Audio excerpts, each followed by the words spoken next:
বৈষম্য বিরোধী ছাত্র আন্দোলনে আহতদের উন্নত চিকিৎসায় সহযোগিতা করবে দক্ষিণ কোরিয়া। শুধু তাই নয়, তৈরি পোশাক রপ্তানি সহ সকল উন্নয়নে বাংলাদেশের পাশে থাকবে দেশটি।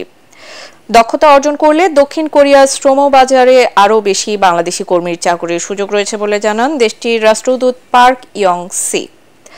রাজধানীর মগবাজারে জামায়াতে ইসলামীর কেন্দ্রীয় কার্যালয়ে দলটির নেতাদের সাথে সৌজন্য সাক্ষাৎ শেষে এসব কথা জানান রাষ্ট্রদূত। জি এম তসলিমের রিপোর্ট।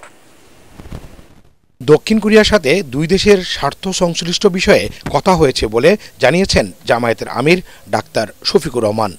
বাংলাদেশে নিযুক্ত দক্ষিণ কোরিয়ার রাষ্ট্রদূত পার্ক ইয়ং সিকের নেতৃত্বে 3 সদস্যের প্রতিনিধি দলের সাথে বৈঠক শেষে তিনি আশা করেন আগামীতে দুই দেশের সম্পর্ক আরও দৃঢ় ও সম্মানজনক স্থানে পৌঁছাবে।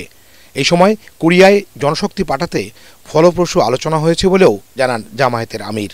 আমরা আলোচনা করেছি সম্প্রতি আন্দোলনে যারা আহত হয়ে তাদের মূল্যবান অঙ্গগুলো হারিয়েছেন এবং যারা চোখ হারিয়েছেন অথবা হারাতে বসেছেন তাদেরকে কোরিয়া তাদের স্বাস্থ্য বিভাগের পক্ষ থেকে কী সহযোগিতা করতে পারে সেই বিষয়গুলো নিয়েও আমরা তাদের দৃষ্টি আকর্ষণ করেছি এবং তারা আমাদেরকে আশ্বস্ত করেছে যে এই ব্যাপারে তারা ভেবেচিন্তে আশা করছেন তারা যে ভালোভাবে আমাদের কিছু সহযোগিতা করতে পারবেন। দক্ষিণ কোরিয়ার রাষ্ট্রদূত জানান পোশাক রপ্তানিতে বিশ্বে সুনাম অর্জন করেছে Bangladesh.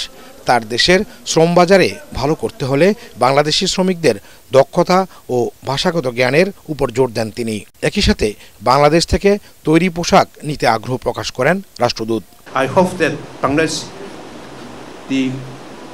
has a more opportunity to sending Bangladeshi workers to Korea, and then in this taking this opportunity, I'd like to express the contribution made by Bangladeshi workers to the development of Korean economy.